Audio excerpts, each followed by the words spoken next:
Have you ever tried to make your own pide? Well, why not try making my Turkish lamb pide from the autumn chapter of my book, Tasteful. You'll need 5 cups of plain flour and 2 teaspoons of sea salt. Make a well in the centre and heat 3/4 of a cup of milk and 3/4 of a cup of water to lukewarm and add it to the well. Then add a teaspoon of sugar and also 2 teaspoons of yeast.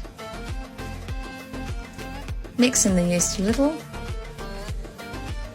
and then you'll add 2 eggs and 80 grams of softened butter. You'll need to mix this into a dough.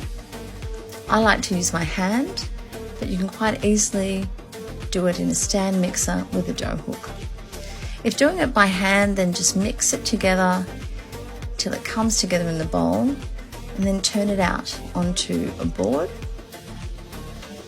and knead it until it's really smooth for about 5 minutes, adding flour as needed.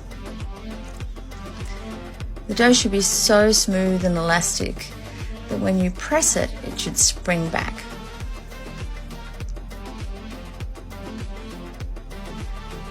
Then pop it in a floured bowl, cover it and keep it in a warm place for about half an hour. Now make the filling. These are all the ingredients you'll need. Combine 500 grams of lamb mince, or you can use beef mince, with 1 finely chopped red onion, half a cup of chopped tomato, 2 tablespoons of chopped coriander, 1 teaspoon of dried cumin, and 1 teaspoon of salt. Mix that all together, and this will make your filling. Back to the dough. You'll need to knock back the dough. I'm doing this one-handed today. And then divide it into 8 pieces. Roll out each piece into an oval shape that's about 5 millimeters thick.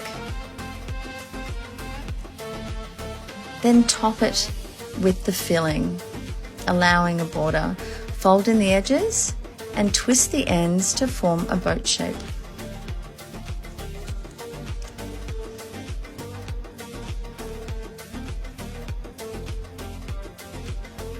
Place on a baking tray, sprinkle with pine nuts and some chili flakes, and bake at 220 degrees Celsius for 20 minutes.